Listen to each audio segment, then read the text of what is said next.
verse 36 says that neither shall they die anymore. They are equal unto the angels. That means they shall be angelized. The resurrected body will be spiritualized. Who says that? Jesus says that. Gospel of Luke, chapter number 20, verse 36. Paul says that. 1 Corinthians, chapter 15, verse number 42 to 44.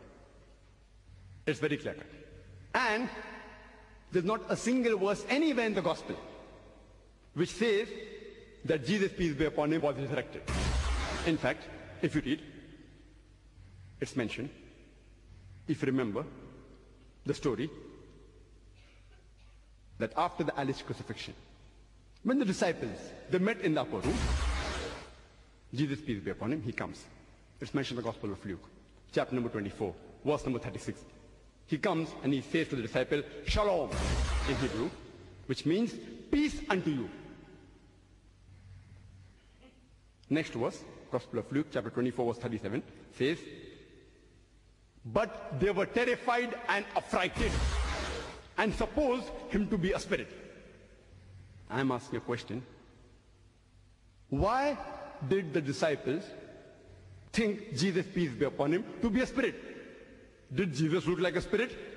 And when I asked this question to the Christians, all of them said no.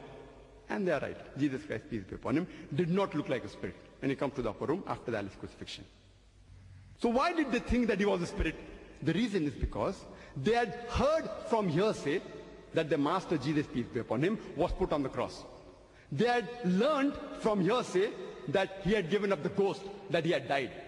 They had learned from hearsay that he was dead and buried in the grave for 3 days. Hearsay, hearsay. You know why? Because they were not eyewitnesses. According to Mark, Gospel of Mark, chapter number 14, verse number 50, it says that all of them forsook him and fled. In the most crucial juncture in the life of Jesus, peace be upon him, when he required them the most, all the disciples, 100%, all of them, according to Mark, chapter 14, verse 50, they forsook him and fled. Who says that? Not Dr. Zakir Naik. Gospel of Mark, chapter 14, verse number 50. All of them forsook him. So it was from hearsay. Therefore they think and they thought that he was a spirit. But Jesus, peace be upon him, to clarify that out, it's mentioned in the next two verses. In the Gospel of Luke, chapter number 24, verse number 39 and 40, Jesus, peace be upon him, says that, behold my hands and feet. It is I myself. Handle me and see, for a spirit has no flesh and bone, as you see me have. And saying so, he shows them his hands and feet. He tells them, behold my hands and feet. It is I myself. What has happened to you? It is me, your Lord and Master Jesus, peace be upon him. Why are you affrighted? Handle me and see. Behold my hands and feet, for a spirit has no flesh and bones. What was he trying to prove by showing his hands and feet? Was he trying to prove that he was resurrected? Was he trying to prove that he was a spirit? He was trying to prove that he was not a spirit. He was not resurrected. Next two verses. Gospel of Luke, chapter number 24, verse number 41 to 42. It says that they were overjoyed and they wondered. They thought he's dead, and now they are happy that the Lord and Master is alive, physical, with flesh and bones in front of them. They are happy. Jesus, peace be upon him, yet to confirm them, says that, do you have any meat here?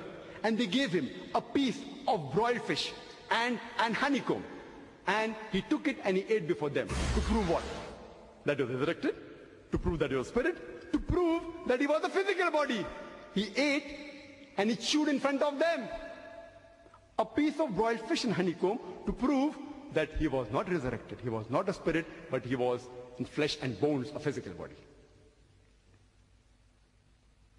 If no resurrection, no crucifixion, no Christianity. If you remember the story of Mary Magdalene, when she goes to the tomb of Jesus, peace be upon him, on the third day, it's mentioned in the Gospel of John, chapter number 20, verse number 1, as well as the Gospel of Mark, chapter number 16, verse number 2, that it was the first day of the week, meaning it was a Sunday. Sabbath day is Saturday for the Jews. The first day of the week is Sunday. It was the first day of the week that Mary Magdalene goes to the tomb. Now, why should Mary Magdalene go to the tomb